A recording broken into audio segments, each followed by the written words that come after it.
Meus amados, em Cristo Jesus, um bom dia. Que o Senhor possa nos dar uma manhã cheia da sua presença, da sua graça, do seu amor. Já há algum tempo nós estamos estudando sobre a palavra comunhão. Este que é um dos fundamentos da vida prática da igreja.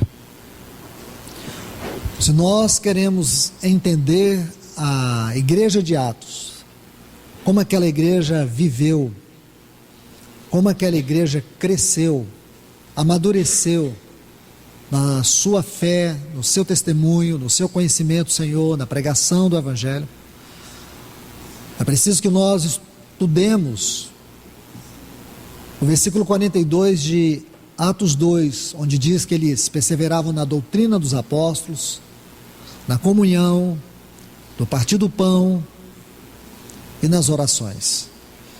Aqui nós encontramos 4 fundamentos da vida prática. Se você segue lendo os textos, você vai ver que aquela igreja, após descrever esses 4 fundamentos, eles caíram na graça do povo. Muitos prodígios e sinais eram feitos por intermédio dos apóstolos. Eles tinham tudo em comum.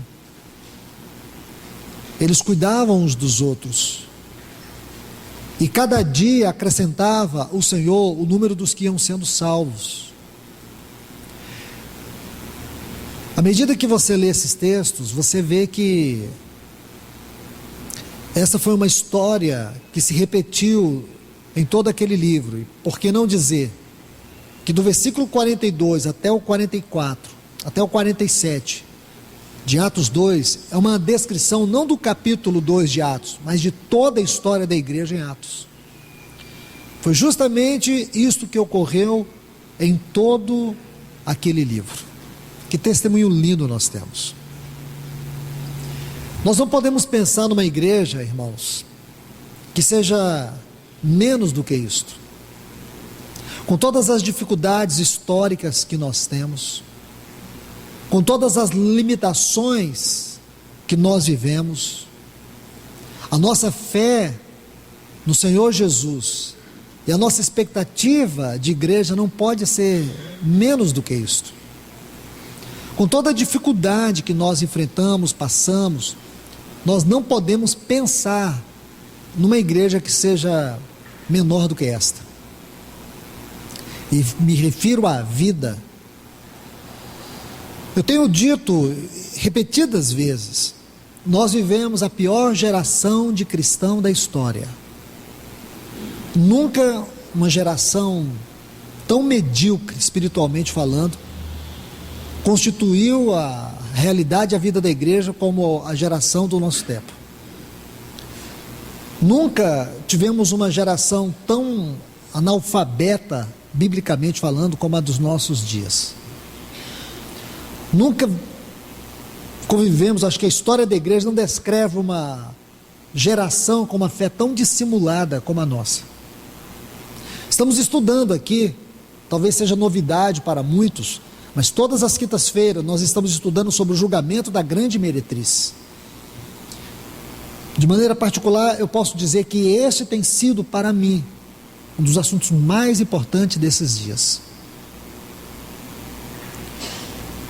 E vejo como o Senhor está abrindo os nossos olhos para discernir melhor o que está acontecendo. E o que realmente aconteceu para que nós chegássemos nesta situação. O pior cego, irmãos, não é o que não vê. O pior cego é o que não quer ver.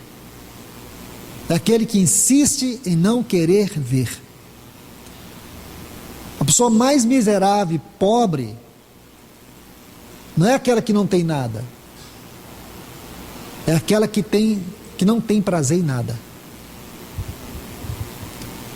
Ela nunca cresce, ela nunca avança, ela nunca busca, ela se contenta com a miséria espiritual. Meus irmãos, eu creio que não é isso que nós devemos viver. Tudo que Deus fez por nós lá naquela cruz em seu Filho, por mais pequeno que seja o conhecimento que você tem disto, ainda deve ser para você a maior bênção. E o dia em que isto se desvendar com toda a força e plenitude, você ficará eternamente maravilhado por entender o que realmente Deus já fez por você em Cristo Jesus. O fato de Deus ter enviado o seu Espírito para nos habitar, vir e morar dentro de nós, é uma dádiva tão grande como a dádiva da própria salvação que Ele nos deu em seu Filho. Porque a obra do Espírito Santo em nada é inferior à obra do Filho de Deus. Então nós, irmãos, mesmo nessa geração corrompida, mesmo com as nossas limitações, com as nossas fraquezas, com as nossas dificuldades, nós temos condições de viver a vida cristã, com todas as dificuldades. Nós temos como batalhar por esta fé que de uma vez por todas foi entregue aos santos. É simplesmente, irmãos, deixar que o Espírito Santo faça em nós, por meio de nós, aquilo que Ele quer fazer. Não somos nós que temos que fazer. O que nós precisamos é nos entregar em fé a Ele, para que Ele produza em nós aquilo que Ele deseja para a glória de Cristo. Como eu disse a vocês, estamos estudando sobre comunhão, numa perspectiva que acredito que nesses 17 anos nós ainda não havíamos estudado. Já vimos Atos 2, depois vimos João 17, e aqui nós estamos vendo na epístola a Filemon. E por que esta epístola? Porque ela trata deste assunto de maneira bem prática, numa linguagem extraordinariamente profunda. Aqui, no quadro desta epístola, nós temos a história de dois irmãos, lá de Colossos. Um deles é Filemon, um irmão muito piedoso, um cristão, que o seu testemunho é visto nesta epístola de uma maneira grandiosa, com riquezas de detalhes. Filemon era alguém que Paulo tinha uma profunda estima.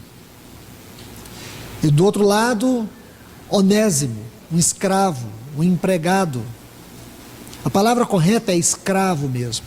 Ele era um escravo de Filemon, e que lhe causou dano. O que nós sabemos é que Onésimo, ele roubou de Filemon e fugiu. E ele foi preso em Roma e levado para o cárcere. E lá no cárcere, coincidentemente, ele encontrou Paulo. E ali Paulo encontra aquele escravo. Não temos muitas informações circunstanciais, mas o que sabemos é o que está escrito nesta epístola. E toda a narrativa aqui não vai simplesmente mostrar fatos simples que aconteceram. Esta epístola constitui uma linda poesia do Espírito Santo para poder mostrar para nós o valor dos nossos relacionamentos, que muitas vezes nós não temos dado o valor devido. Nós não temos tratado os irmãos como irmãos. Nós temos tratado os irmãos com uma afinidade extremamente humana. Nós não temos visto que comunhão é um dom divino, assim como a vida biológica é um dom divino, a vida espiritual é um dom divino, a comunhão é um dom divino. Comunhão não é algo que nós somos capazes de produzir usando afinidade, preferências, gostos, outras coisas mais. Essas coisas não produzem comunhão. Comunhão é uma dádiva celestial. Comunhão tem a ver com a natureza, com o caráter de Deus. A base, o alicerce, a essência da comunhão não está na terra, ou não tem suas origens, suas raízes na terra. As raízes da comunhão estão na eternidade. Naquela eternidade onde o Pai, o Filho e o Espírito viveram. Vida, relacionamento e amor são 3 palavras que nós podemos utilizar para tentar desvendar a grandeza da palavra comunhão. Você sabia? O livro de Atos dos Apóstolos, acredito que este seja o livro que mais trata de comunhão. Claro que sim, com certeza é. Sabe quantas vezes aparece a palavra comunhão? A palavra comunhão no texto original é koinonia. Sabe quantas vezes aparece a palavra comunhão no livro de Atos? Uma vez. Agora, como que este livro é o livro que trata de comunhão e a palavra comunhão é koinonia e só ocorre uma vez? Aqui está o segredo, irmãos. Porque no livro de Atos, a palavra usada não é koinonia, é homochumadon. Essa palavra ocorre 12 vezes em todo o Novo Testamento, 11 vezes no livro de Atos, uma vez em Romanos capítulo 15. Então o que significa essa palavra homochumadon? Fala do uníssono, um som puro, produzido por vários instrumentos distintos, diversos, produzindo um uníssono, um som perfeito. Só o Espírito Santo para fazer isso, irmãos. Só o Espírito Santo. Se você for estudar koinonia no livro de Atos, você vai se surpreender. Você só encontra aqui no capítulo 2, versículo 42. Depois não encontra mais. Você vai ver a frase: perseveravam juntos, estavam reunidos. Todas essas frases, no texto original, é esta palavra que acabei de lhes dizer, homochumadon. Precioso isso. O assunto comunhão é o assunto primordial para a vida da igreja. Primordial. Onde Satanás tem vencido os cristãos, onde Satanás tem minimizado a vida e a fé dos cristãos, onde Satanás tem alcançado êxito entre os cristãos, entre a igreja, povo de Deus na terra, como Satanás tem conseguido nos manter divididos e distantes. Como é possível tudo isso? Quando é que nós vamos acordar e mudar nossa maneira de ver, de pensar e de relacionar com os irmãos? Quantos irmãos passam entre nós e não permanecem? E não é dizer que a culpa é nossa porque eles não permanecem. A culpa é deles também porque não permanecem. Então, meus irmãos, nós temos que pedir ao Senhor que urgentemente abra os nossos olhos para esta palavra comunhão. A palavra comunhão, com a palavra glória, com a palavra graça, constituem as 3 palavras mais profundas da Bíblia. Porque nenhuma dessas palavras tem suas raízes aqui na terra. Suas raízes, seus fundamentos são fundamentos eternos e celestiais. Agora, vamos ver um pouco sobre isto. Nós já tivemos a primeira palavra, as 3 lições que nós temos que aprender sobre o livro de Filipenses. Depois nós vimos as 3 características que Paulo fala sobre Filipenses. Depois vimos sobre o exemplo da oração. Por último, o princípio correto dos relacionamentos. Agora, vamos avançar hoje a partir do versículo 4. Graças dou a meu Deus sempre, lembrando-me de ti em minhas orações, porque ouço do amor, da fé, que tens para com o Senhor Jesus Cristo e para com os santos. Princípio importante nesse versículo. Porque nós, irmãos, eu creio que todos nós aqui, se fosse pedir que alguém justificasse o seu amor ao Senhor, as pessoas diriam assim: Jesus é tudo na minha vida. Se você pergunta para um irmão: irmão, você tem coragem de dar sua vida pelo Senhor? Tenho. Eu faço tudo pelo Senhor. Eu amo meu Senhor. Eu canto para Ele. Eu prostro aos seus pés. Mas biblicamente falando, isso não é tudo diante de Deus. Essa frase, o amor que tem para com o Senhor e com todos os santos. E os santos? E os santos começa com aqueles de dentro da nossa casa, aqueles dentro da comunhão, e assim vai expandindo. É claro que você não consegue, talvez, saber o nome de todos os irmãos aqui, e o Senhor não vai te cobrar isso. Mas você consegue perceber os irmãos que o Senhor tem colocado à sua volta? Você consegue perceber? É daí que o Senhor vai tratar com você. Irmãos e irmãs, eu disse numa palavra passada sobre o grande perigo de nós desenvolvermos o caráter do irmão do filho pródigo em nós. Sabe aquela pessoa que fica arredia? O irmão dele chegou, o irmão dele estava morto espiritualmente falando, voltou para casa, o pai estava muito feliz com o retorno do seu filho, ele abraça o seu filho, ele beija o seu filho, ele havia mandado engordar um bezerro cevado para o seu filho, ele faz uma festa para o seu filho. Quando o pai está feliz, o filho está feliz, todos estão felizes, o irmão do filho pródigo, resmungando, ficou olhando de longe. Há tanto tempo estou contigo, não matou um bezerro cevado para mim. Então tem no nosso meio, na nossa convivência, tem muita gente assim. Irmãos, não somos nós que vamos curar eles, é o pai que tem que tratar com eles. Eles não entenderam comunhão, eles não entenderam como entrar na festa, participar do que Deus está fazendo. Fica na periferia. Sabe o que é isso, irmãos? É a síndrome do ego ferido. Ego não converte. Ego não converte. Só uma coisa pode salvar o nosso ego: se a cruz cravar nele. Ninguém não me nota, ninguém me liga, ninguém fala comigo, ninguém me vê. Eu vou na reunião, ninguém fala comigo. Eu quero perguntar, você falou com alguém? Você cumprimentou? Eu vou lá e ninguém me vê. Então esse tipo de gente é a síndrome do filho pródigo.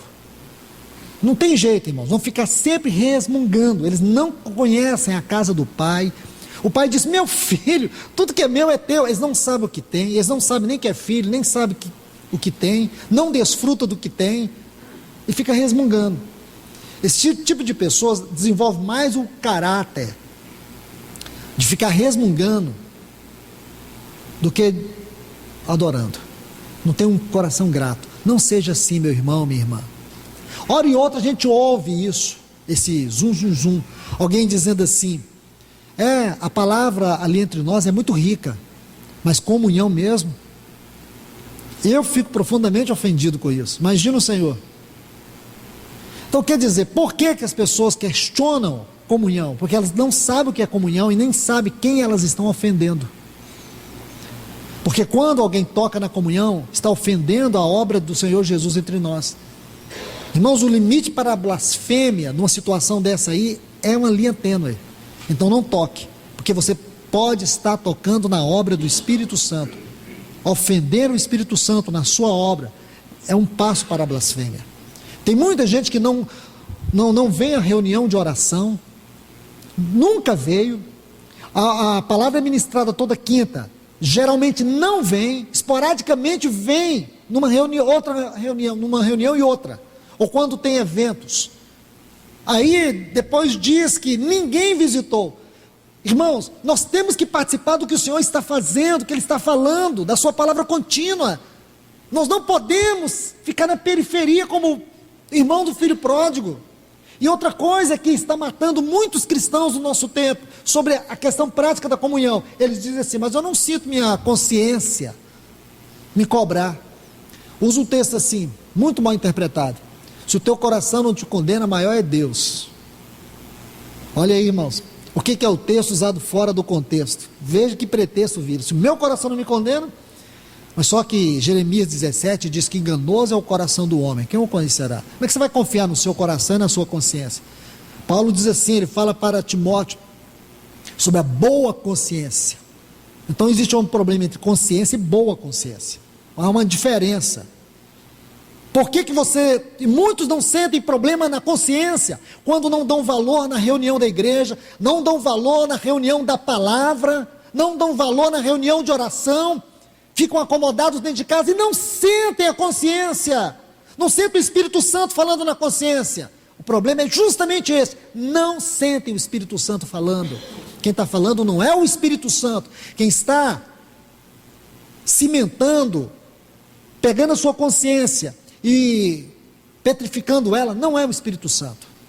Ele está batendo, mas a sua consciência está blindada pelo Espírito que te engana, pelo Espírito que vai fazendo com você, com que você vai se afastando. E nós desenvolvemos relacionamentos que não são relacionamentos que nos levam à vida ascensional, que nos levam simplesmente a uma relação social e às vezes familiar, e nós não saímos dessa teia. E a igreja está indo, irmãos, ó, porque o Espírito Santo, ele é aquele que conduz ela. O Senhor Jesus é o pastor dela, ele está conduzindo ela. Você não está acompanhando todo o mover de Deus? Você pode estar na periferia. O Senhor está te chamando para dentro. Ele está batendo na porta, ele quer sentar na mesa, ele quer cear conosco. Então cuidado. Minha consciência não me condena. Não te condena? Veja quantas coisas permissivas. Também não te condena quando você vai para cinema, fica assistindo filmes pornográficos, porque hoje filme pornográfico para nós, né, os filmes pornográficos de 10 anos atrás são os filmes tolerados hoje. As pessoas falam assim: nossa, tem um filme bom, tem umas coisinhas lá. Mas essas coisinhas lá, irmãos, no passado, era transmitido na periferia, naqueles cinemas, onde só entravam pessoas acima de 18 anos. Hoje não, 14, 12 anos, os irmãos mesmo vão, fazem turma, levam a esposa para assistir filme em cinema. Olha, irmãos, você pode tolerar isso, faz do seu dinheiro o que você acha que tem que fazer. Mas é engraçado, irmãos, como nós não temos a mesma disposição de investir em coisas essenciais para a nossa vida espiritual. Percebe?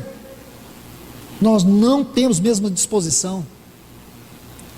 Como nós não temos disposição para a mesa, como nós não temos disposição para a reunião da palavra, mas nós temos uma disposição extraordinária para o mundo que se abre diante de nós. E a consciência não acusa. Sabe por que não acusa? Então deixe-me te falar, porque nela o Espírito Santo não está falando. Por isso que não acusa, porque no dia que ele falar, acusa. Mas por que o Espírito não fala? Porque ele só fala com quem quer ouvir. Agora você acordou? Ele fala com quem quer ouvir. Ele fala com aqueles que procuram ter uma mente renovada.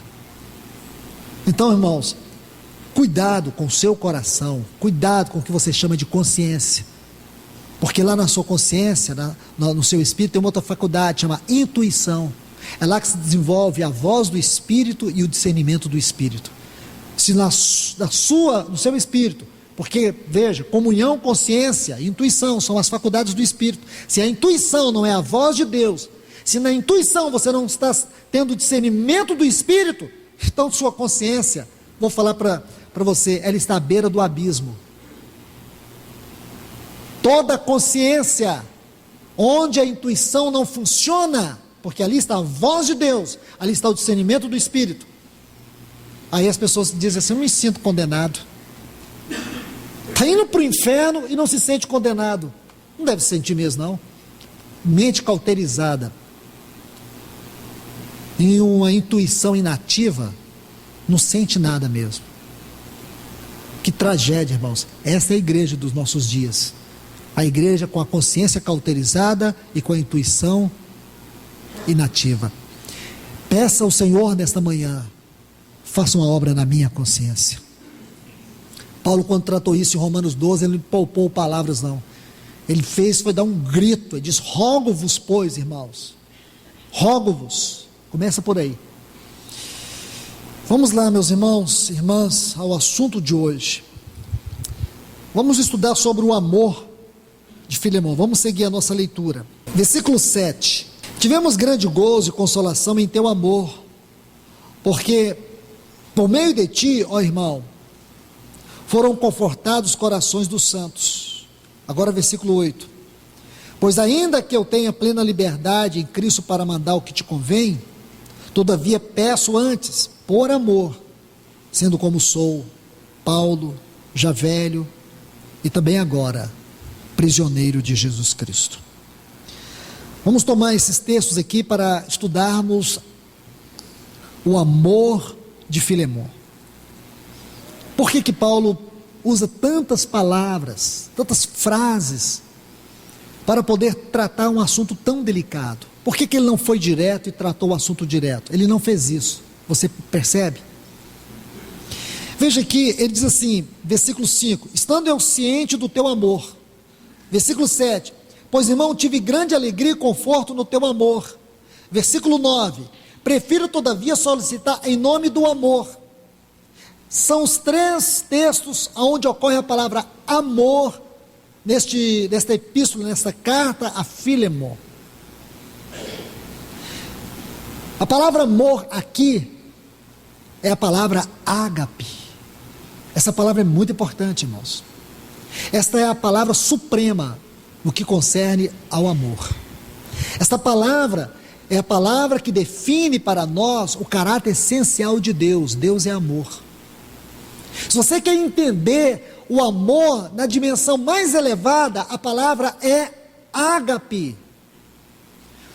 O texto grego, nós encontramos algumas palavras para falar de amor. Nós temos a suprema, ágape. Deus amou o mundo de tal maneira, essa palavra é ágape. Depois nós temos uma outra palavra, a palavra phileo. Phileo. Esta palavra define o amor entre pessoas. Depois nós temos uma outra palavra, storge, é o relacionamento entre pais e filhos. E há uma outra palavra, eros, de onde vem a palavra erótico, paixão, é o amor carnal. Então nós temos basicamente estas 4 palavras. Quando você quer entender o amor na dimensão mais profunda da sua essência, ágape. E Paulo usa justamente esta palavra, ágape, para falar do amor de Filemon. Aparentemente é estranho para nós que ele use isso, irmãos. Aparentemente. Ele diga assim, estando ciente do teu amor, o amor que é ágape.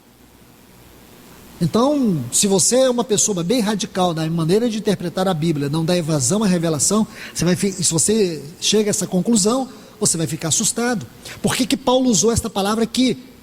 Pois, irmão, tive grande alegria e conforto no teu ágape. Prefiro, todavia, solicitar em nome do ágape. É estranho. O nome Filemon vem justamente dessa palavra phileo, amor entre irmãos. Traduzindo, Filemon significa aquele que beija a face do outro. E Paulo não trata nessa esfera de filho, ele trata na esfera do ágape. Por quê? O porquê está explicado para nós na Epístola de João.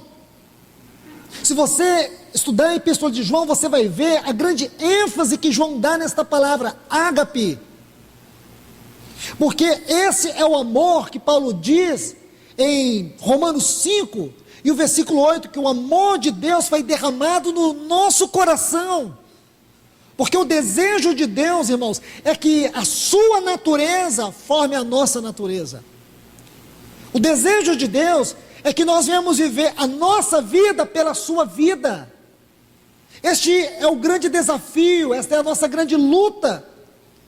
Paulo disse assim, Gálatas 2:20, não vivo eu, Cristo vive em mim. Então o que significa esses 3 textos relacionados a Filemon?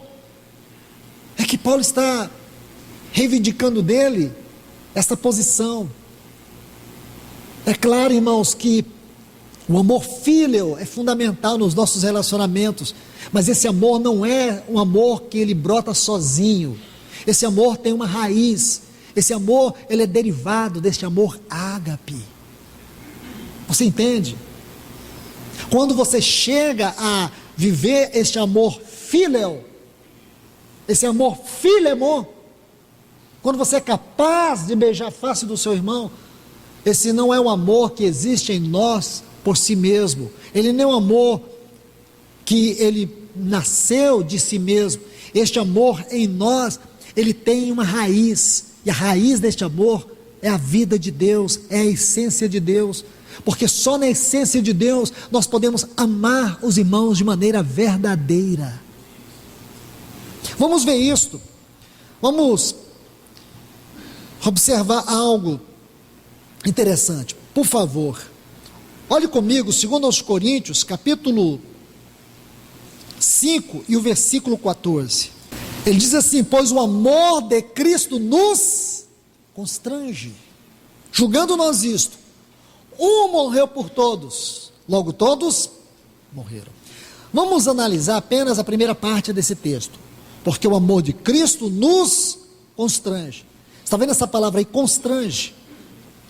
Ocorre 12 vezes em todo o Novo Testamento, mas vamos citar apenas 2 textos, onde nós iremos extrair o verdadeiro significado dessa palavra. Ela vai adquirir um grande peso na nossa vida. O amor de Cristo nos constrange. Lucas capítulo 8 e o versículo 45, anote esse texto aí, por favor. Lucas 8, 45, está assim: mas Jesus disse: quem me tocou? Como todos negassem, Pedro com seus companheiros disse: mestre, as multidões te apertam.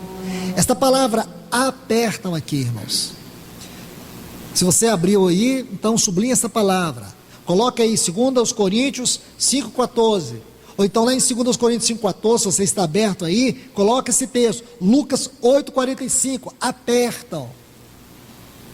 Então o que significa esta frase? O amor de Cristo nos constrange, o amor de Cristo nos aperta. Vamos para mais um outro texto, Atos 18, Atos dos Apóstolos, capítulo 18, versículo 5. Quando Silas e Timóteo desceram para Macedônia, aí diz assim: Paulo se entregou totalmente.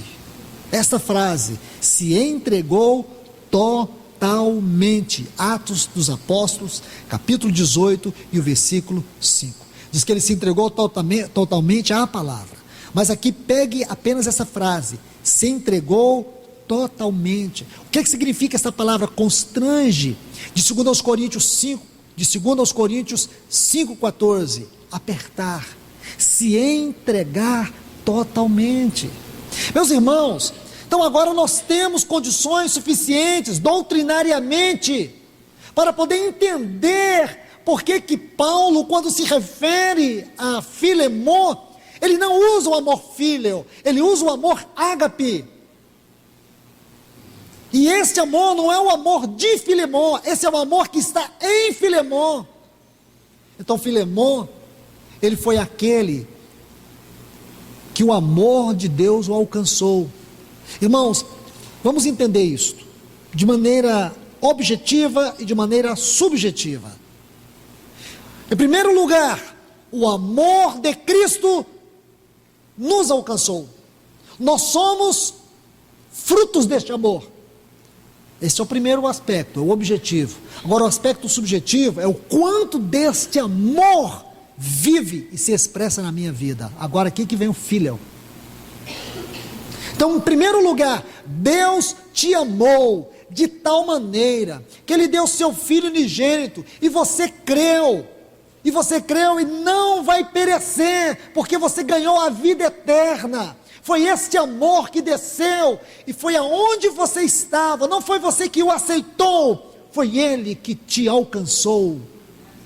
Pela graça agora você é salvo, não é porque você tem condições para isso, foi o dom de Deus. A fé e a graça como dom de Deus jorrou na tua vida, fruto deste amor, fruto desta misericórdia. Isto é amor, isto é o lado objetivo do amor de Deus. Agora, qual é o lado subjetivo? É que este amor, ele nos aperta, é que nós nos sentimos amados, e é por nos sentirmos amados, é que nós somos habilitados a amar por este amor, e não com o nosso amor.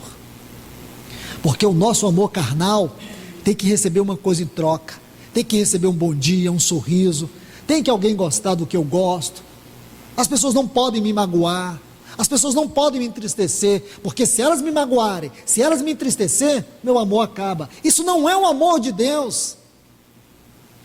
Isso não é o amor de Deus. Isso parece mais com o amor eros. O amor eros é aquele amor que ele só dá se ele receber. Isso tem muito a ver com uma esfera do amor carnal, erótico, que existe na natureza humana.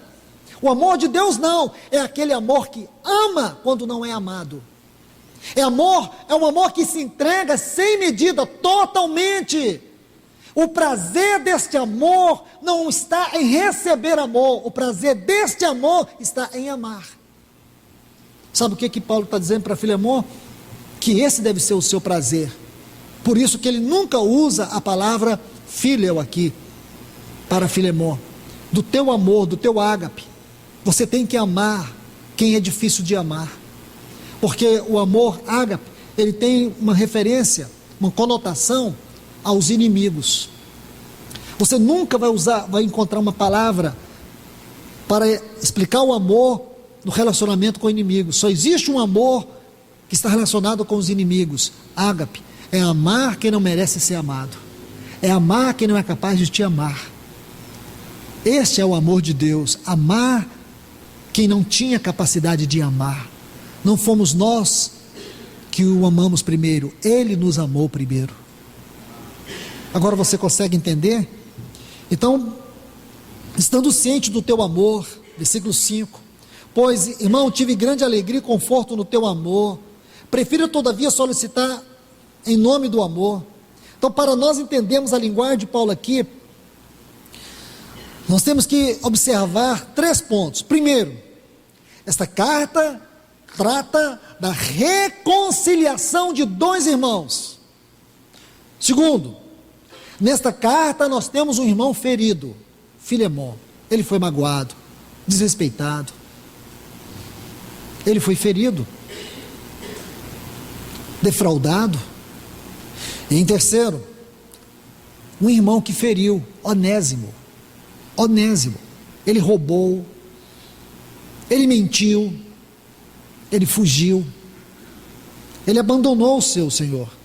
Ele não foi capaz de enfrentar o problema de frente, ele preferiu fugir, e fugiu como um ladrão, desrespeitoso, malvado. Este é Onésimo.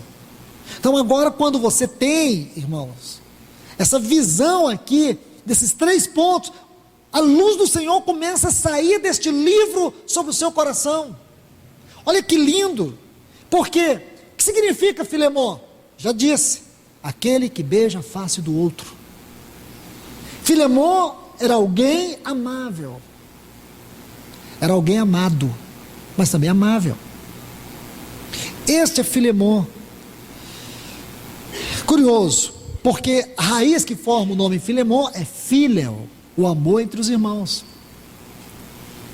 Veja que quadro lindo o Espírito Santo pinta nessa carta. Em 1 Coríntios, tem um texto muito importante sobre isso, e nós vamos entendê-lo. 1 Coríntios, capítulo 16, versículo 22. Esse texto talvez seja um dos mais enigmáticos de toda a Bíblia. Não é um texto simples de entendê-lo. Se você fizer um exame bem profundo dele, você vai ver que ele é difícil de ser compreendido. Ele é enigmático. Ele diz assim: se alguém não ama o Senhor, seja anátema. Aí tem um ponto. Aí logo em seguida diz o quê? Maranata. Sinceramente, irmãos, olhando para esse texto de uma maneira superficial, se você olha para esse texto de maneira superficial, é quase que impossível você interpretá-lo. Se você entrar um pouquinho mais, aí vai ficar mais difícil ainda, porque a palavra aqui para amor não é ágape, é phileo. O que quer dizer isso? O que quer dizer que, biblicamente falando, nunca se usa a palavra phileo para falar do nosso relacionamento com o Senhor. Estão entendendo? É simples esse texto? Poderíamos virar a página da Bíblia e dizer assim, realmente, olhando por esse ponto de vista, de maneira real, não tem como interpretá-lo. Porque nós não podemos jamais, irmãos, nos referir ao Senhor nesse relacionamento filial. Não pode ser menos do que ágape. Nós o amamos porque ele nos amou primeiro. Ali é ágape. É assim que tem que ser o nosso amor. Com Deus nós não podemos ter um outro amor. Por isso nós temos que ser honestos neste assunto de comunhão. Ou nós temos que assumir que estamos doentes, estamos na cama, espiritualmente falando, e que o Senhor está tratando conosco, Ele está dando o remédio na medida certa, Ele vai fazer a operação certa como médico dos médicos, e Ele vai produzir uma igreja que verdadeiramente vive comunhão. Ou então nós podemos ser um tipo de paciente que tem a doença, tem o remédio, mas não quer fazer os exames para descobrir. Prefere ficar com a ilusão de que só tem um problema. Não, nós não temos um problema. Uma igreja que não entende o que é comunhão, ela não tem um problema. Ela tem uma doença em estado terminal. E se o médico dos médicos não vier e não curar, essa igreja pode ter local de reunião, pode ter gente que prega, pode ter instrumento, pode ter tudo isso, mas ela não passa de uma Laodiceia pervertida e que o Senhor está de fora dela. Porque, irmãos, a base da vida e do testemunho da igreja é a comunhão. Nós temos falado aqui das dimensões que compreende toda esta palavra. Comunhão. Então veja, vamos entender o texto. Se alguém não ama, o Senhor é maldito. Maldito. Maranata. Deixe-me explicar isso usando um exemplo bíblico, muito conhecido. Lá no Evangelho de João, o capítulo 21, os versículos 15 a 17. Eu creio que esses textos vão trazer para nós uma belíssima ilustração, e essa ilustração vai nos ajudar a entender 1 Coríntios 16, 22. Evangelho de João, capítulo 21, versículos 15 a 17. Você vai ver que depois que o nosso Senhor reencontra Pedro após a sua ressurreição, ali na praia, o Senhor Jesus toma Pedro e ele sai caminhando com Pedro e ele faz 3 perguntas para Pedro. Ele diz assim: Simão, filho de João, amas-me? Está vendo aí? Se você tiver com o texto aberto, essa palavra amas-me, essa frase é agape. É importante que você saiba isso. João 21, 15. Então, amas-me, aí é agape.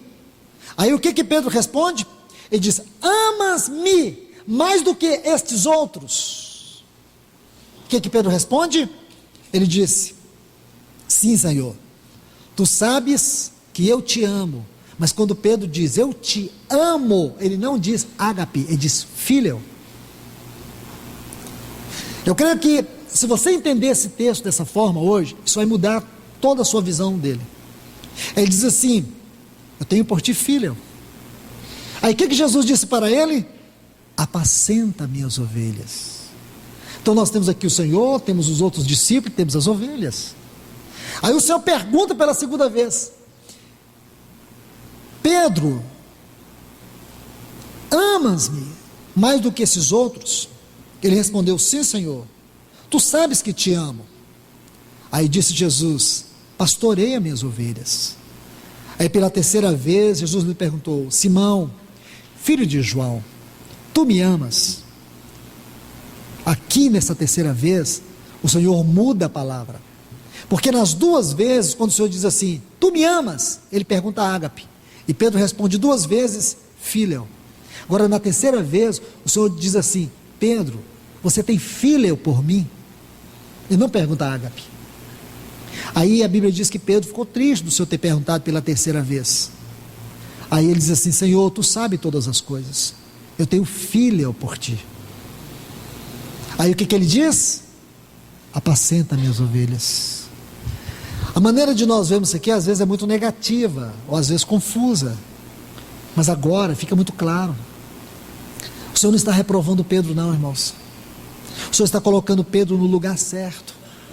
O Senhor está vendo que agora Pedro, ele está na base certa, a sua maneira de relacionar agora está certo.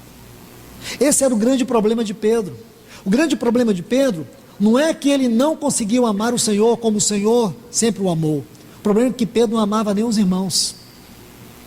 O problema de Pedro não era só com o Senhor, era com os outros, era com as ovelhas. Você entende? Esse era o problema de Pedro. Esse era o problema de Pedro. Porque a palavra mais profunda dos nossos relacionamentos espirituais como igreja é Phileo. A palavra mais profunda do nosso relacionamento com o Senhor é ágape. Então não adianta, irmãos, eu dizer, Senhor, eu te amo, ágape, se eu não tenho filha pelos meus irmãos, se eu não amo os meus irmãos de maneira profunda.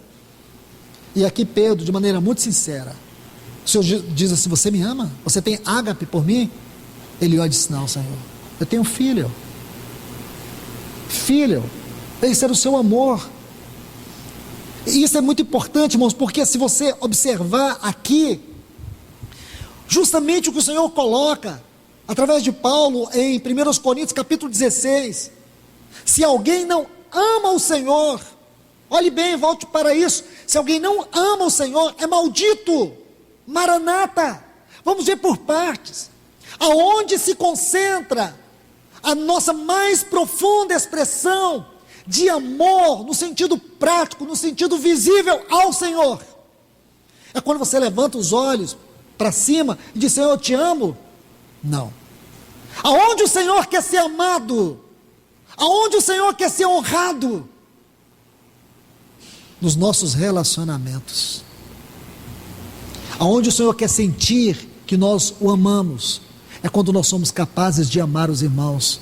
Se nós não somos capazes de amar os irmãos, falar que amamos a Deus é teoria. Dizer que amamos o Senhor, só de boca para fora, aonde está o amor prático para com o Senhor?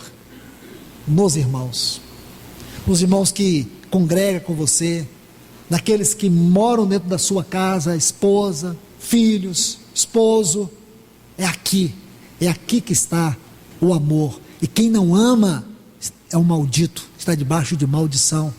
E o que tem a ver Maranata? Maranata é o grito da comunhão, de uma igreja que anela o Senhor voltar. Sabe por quê? Porque ela experimenta o Senhor nos irmãos. Como nós podemos experimentar o Senhor? Nos irmãos. Como nós podemos amar o Senhor? Nos irmãos. Como nós podemos gritar Maranata? Juntos, o Espírito e a noiva dizem, vem. E o Espírito Santo é o Espírito da comunhão. Esse Espírito e a noiva tem que ter comunhão. Nunca o Espírito Santo vai ter comunhão conosco, se o nosso coração não tem esta realidade. Então é lindo isso, irmãos, lindo. Lá em 1 João 4:20, eu creio que é um texto que fecha isso. Ele diz assim, se alguém disser, amo a Deus, e odiar o seu irmão, é mentiroso. Mentiroso.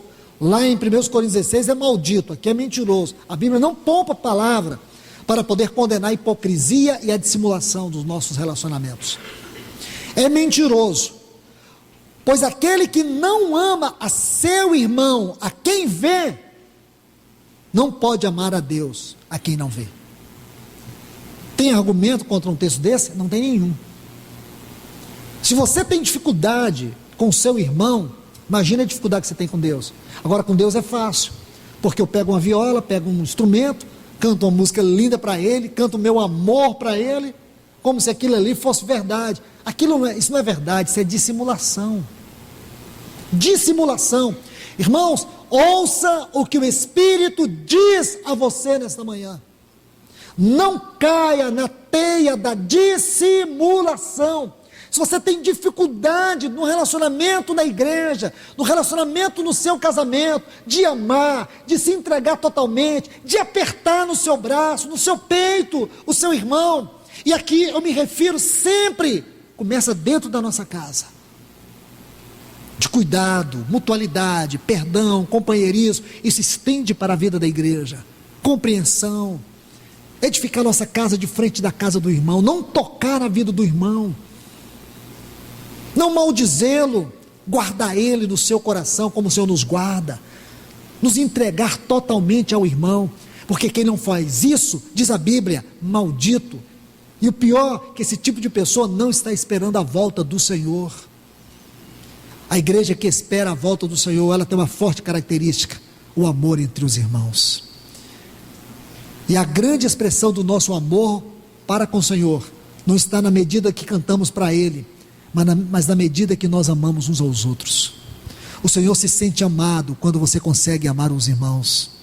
Quando você diz assim, és meu amor, Jesus. Sabe onde foi que você falou isso mais forte no coração dele? Quando o Senhor percebe e vê o seu amor por todos os irmãos.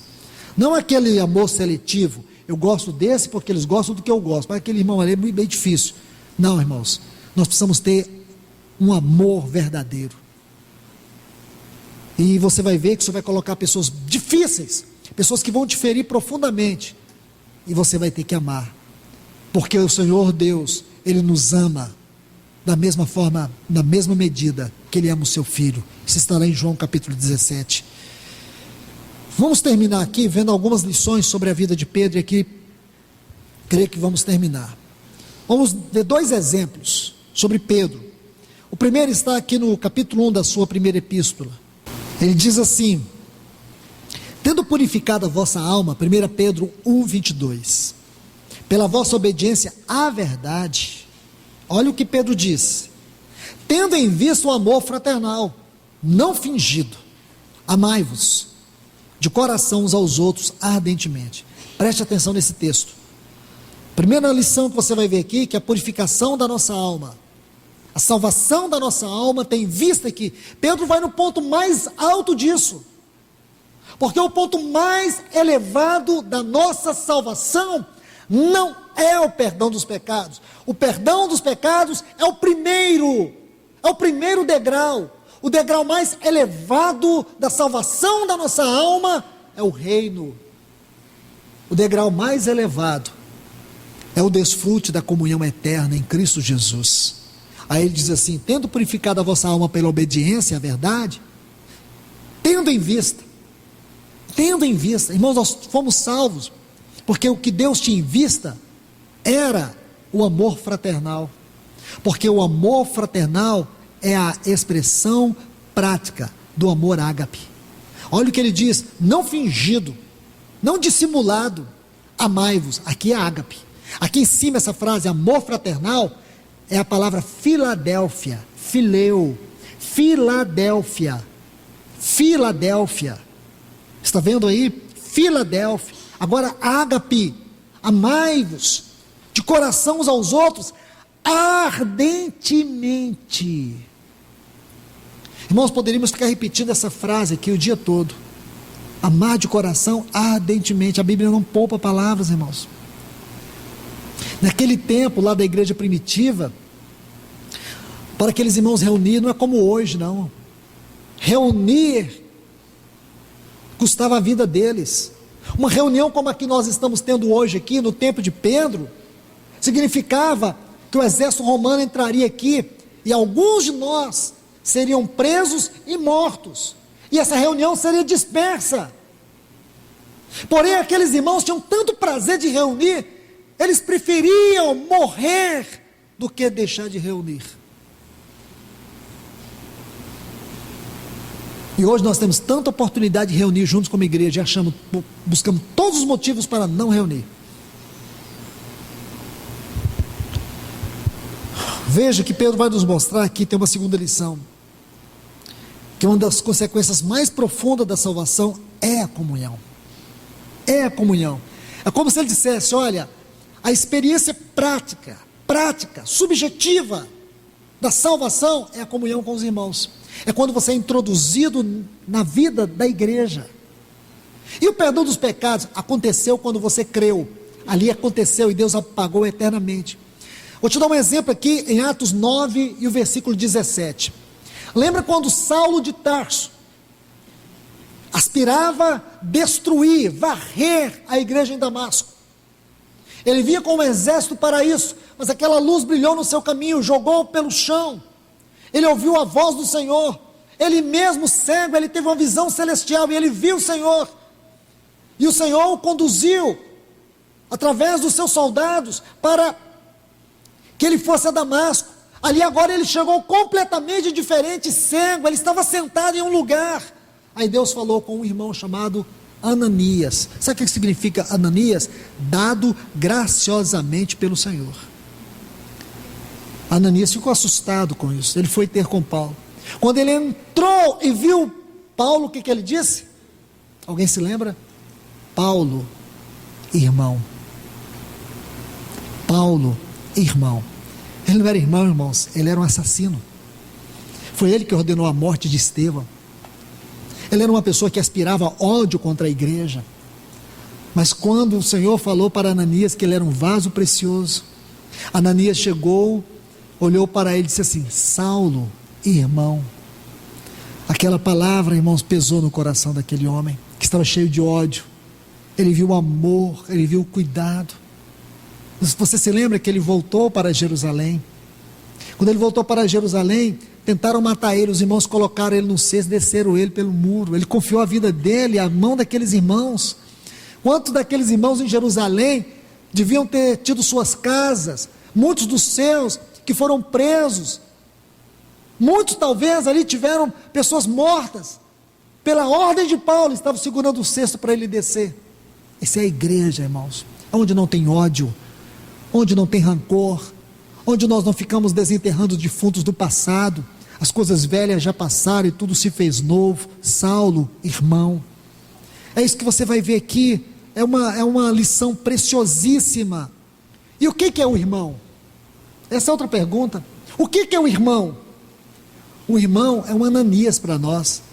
É aquele que Deus nos dá graciosamente. Isso é irmão.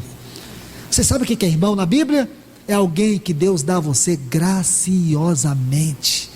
Você não vai encontrar ninguém na terra que se compare a um irmão. Não estou falando de irmão de sangue, não. Estou falando do irmão mesmo. Esse Ananias. Esse, irmãos, a experiência de irmão, de maneira pessoal, é a mais profunda. Os nossos familiares vão conosco até a sepultura. Os irmãos vão estar lá do outro lado para a gente viver eternamente juntos. Irmão é uma palavra muito profunda na Bíblia. É aquele que Deus nos dá graciosamente. Aí diz que, tendo em vista o amor fraternal, amai-vos. Está vendo? Ágape. Lá em 1 Tessalonicenses, capítulo 4, versículo 9, Paulo diz assim: irmãos, no tocante ao amor fraternal, no tocante à Filadélfia, não há nenhuma necessidade que eu vos escreva, porquanto vós mesmos já estáis instruídos por Deus, que deveis, ágape, amai-vos uns aos outros. Você vê, sempre ágape e filial estão juntos na Bíblia. Então o que é essa Filadélfia? Pedro coloca outro texto. Deixe-me só encerrar essa parte de Pedro. Na segunda epístola, se você quiser olhar no capítulo 1, versículos 5 a 7, eu acho importante esses textos aí, porque é como que uma escada ascensional. Uma escada ascensional. Importante essa escada. Diz assim no versículo 5: por isso mesmo vós, reunindo toda a vossa diligência, essa palavra aqui, a tradução significa empenhar com muita seriedade, associai a vossa fé à virtude que é a excelência moral, com a virtude o conhecimento, com o conhecimento o domínio próprio é vida equilibrada, com o domínio próprio a perseverança, persistência, é a virtude daquele que não desiste. Com a perseverança, a piedade. A palavra piedade fala de temor e reverência a Deus. Com a piedade, a fraternidade. Aqui a palavra é Filadélfia. De onde vem o amor entre os irmãos. E com Filadélfia, o ágape. Está vendo aqui mais uma vez, Filos e ágape juntos. Que lindo é tudo isto. E o que significa Filadélfia? E aqui eu termino. Se você abrir sua Bíblia em Apocalipse capítulo 3 e ler os versículos 7 a 13, você vai ter a mensagem à igreja de Filadélfia, falando de maneira muito superficial. Aqui você precisa saber que é um livro profético, mais do que qualquer outro livro da Bíblia. Aquilo que esse livro tem para nos dizer é algo muito profundo, muito forte, muito contundente. Há uma exortação direta de Deus para nós. Este é o caráter dos escritos proféticos. Eles não visam só edificação, visam edificação sim, mas eles visam uma exortação contundente, transformadora, que exige de nós uma resposta agora. Ou nós respondemos a Deus, a sua palavra, ou então consequências duras e trágicas sobrevirão contra nós. Isso quer dizer os escritos proféticos. Então diz assim: ao anjo da igreja em Filadélfia. Olha aqui, irmãos, onde nós viemos parar? Saímos de Filemon e já estamos em Filadélfia, porque o assunto é esse. Filemon, Filadélfia, tem tudo a ver. Filemon é aquele que beija a face. Filadélfia é o amor entre os irmãos. Delfos, irmãos. Filos, amor entre os irmãos. Filadélfia é o coração do Senhor em relação à sua igreja, é aquilo que Ele espera dela. Veja que começa com Éfeso. Qual foi o problema de Éfeso, irmãos? Qual era o problema de Éfeso? É que aquela igreja havia abandonado o seu amor. E porque Éfeso abandonou o seu amor, nós temos quem? Nós temos Pérgamo, nós temos Tiatira, nós temos Sardes, nós temos tudo isso. Nós temos o que? Pérgamo, uma igreja mundana. Nós temos Sardes, uma igreja que não tem realidade espiritual, tem nome que vive, mas está morta. Nós temos Tiatira, irmãos, uma igreja como uma prostituta doente, está numa cama enfermada por causa da sua idolatria, dos seus pecados. Isso é Tiatira. Tudo isso nós temos, sabe por quê?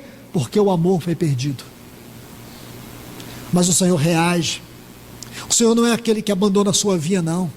O Senhor vem e visita a sua vinha, e quando Ele visita, Ele vem reivindicar ela. Então Filadélfia é o que o Senhor reivindica da sua igreja. E qual é a essência dessa reivindicação? A comunhão da igreja, que é descrito na palavra Filadélfia. Filadélfia. Então o Senhor se apresenta a essa igreja como quem? Como aquele que é santo, como aquele que é verdadeiro. Aí diz assim para esta igreja, que Ele é aquele que tem a chave de Davi, aquele que fecha e ninguém abre, aquele que abre e ninguém fecha. E mas o que é a chave de Davi? Para você entender a chave de Davi, anote aí na sua Bíblia, porque é muito importante. Porque tem gente que fala algumas asneiras sobre essa chave de Davi. Tem um ministério aqui em Goiânia que fala que a chave de Davi é a adoração. Irmãos, isso é simplesmente profanar o sagrado. Vamos interpretar a Bíblia pela Bíblia e não por imaginação. Isaías capítulo 22, versículos 15 a 25. Eu vou contar a história desses textos para vocês. Davi, foi ele mesmo, construiu um grande celeiro em Israel, onde havia muitos mantimentos, para que houvesse suprimento para todos os pobres. Ali é onde estavam os tesouros, ali é onde estavam todas as sementes, que ele partilhava com o povo, para que não houvesse nenhuma necessidade no meio do povo de Israel. Então sabe o que aconteceu, irmãos? Havia um mordomo chamado Sebna, ele era infiel. Aí Deus diz para esse Sebna que Ele vai tirar ele por sua infidelidade, e Ele vai colocar Eliaquim. E isso é muito importante, porque à medida que você vai colocando, vai lendo esses textos, você vai chegar no versículo 22. Quando você chega no versículo 22, ele diz assim: porém sobre o seu ombro a chave de Davi. Então, se nós queremos uma interpretação para a chave de Davi, está aqui nesse capítulo, não está no que eu imagino. É porque as pessoas começam a interpretar a Bíblia segundo a sua imaginação, é que nós temos hoje um caldeirão de heresia no meio do povo de Deus. Precisamos interpretar a Bíblia pela Bíblia.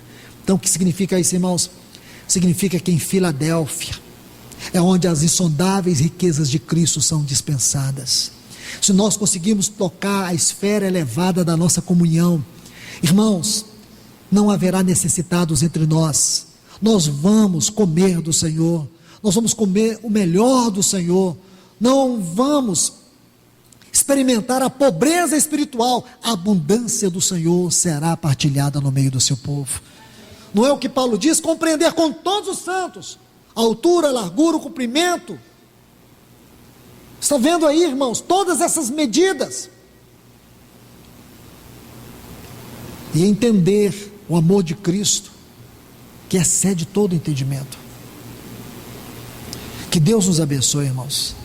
Que esta grandiosa carta a Filemon seja a voz de Deus falando nos nossos ouvidos, no nosso coração. Que o Senhor mais uma vez nos abençoe com a sua palavra. Pai amado, em nome de Jesus, nós te louvamos, nós te adoramos, nós te agradecemos, Senhor. Ajuda-nos, Senhor, nesse tempo, a ouvir a tua voz com toda diligência, com toda seriedade, vendo quanto nós precisamos ser transformados pela tua palavra, como nós temos necessidade de viver este amor, de viver esta realidade. Ajuda-nos, Senhor, nós te clamamos nesta manhã, que o Senhor venha operar eficazmente, através do teu Espírito Santo, através da tua voz, a tua palavra na nossa vida.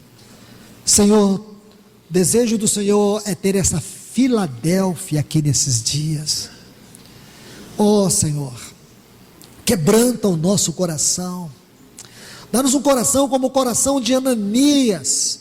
Por mais que seja difícil ter que amar um irmão, mas que nós possamos chamá-lo de nosso irmão, incluir ele na nossa vida. Ajuda-nos, Senhor.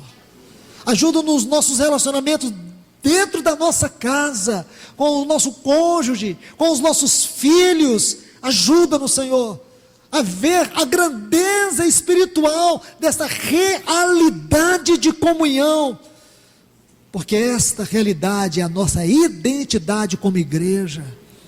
Senhor, tudo é vão se nós não somos capazes de amar os irmãos. Como nós podemos amar o Senhor se nós não amamos os irmãos? Aquele testemunho de Pedro diante da voz do teu filho: Pedro, tu me amas, eu tenho filho por ti. O Senhor naquele dia encontrou um homem rendido, um homem que era capaz, com o cajado e com a vara, conduzir o seu povo, porque este é o nosso amor relacional entre nós. Oh Deus, não adianta dizer que nós amamos o Senhor com amor ágape, se nós não somos capazes de amar os nossos irmãos. Ajuda-nos, Senhor, que esse grande mover do Senhor nesses dias entre nós seja restauração verdadeira da nossa comunhão, porque nós queremos comer deste pão, nós queremos beber deste cálice, tendo a paz do Senhor na nossa vida, não sentindo o teu Espírito acusar dentro de nós, ou como nós estamos falhando nos nossos relacionamentos. Senhor, ajuda-nos a nos entregar totalmente uns aos outros, ajuda-nos a apertar os irmãos do nosso coração, porque eles são parte eterna da nossa vida. Nós não estamos aqui passando um momento juntos, nós passaremos toda a eternidade juntos, Senhor, porque quando a morte vier contra nós, do outro lado, eles estarão lá, aqueles que o Senhor vai tomar no arrebatamento. Senhor, nós vamos encontrar a tua palavra que disse, e nós, os vivos, os que ficarmos, seremos arrebatados para encontrar com todos os santos, e depois que nós encontrarmos com todos os santos, celebrarmos a glória da glória desse amor filho, nós vamos encontrar com o nosso Senhor, que é o nosso ágape. Senhor, essa ordem está na tua palavra. Ajuda a tua igreja aqui em Goiânia a entender isso, ó Deus. Nós te clamamos nesta manhã. Dá-nos uma manhã preciosa aos teus pés, em nome de Jesus. Amém, Senhor.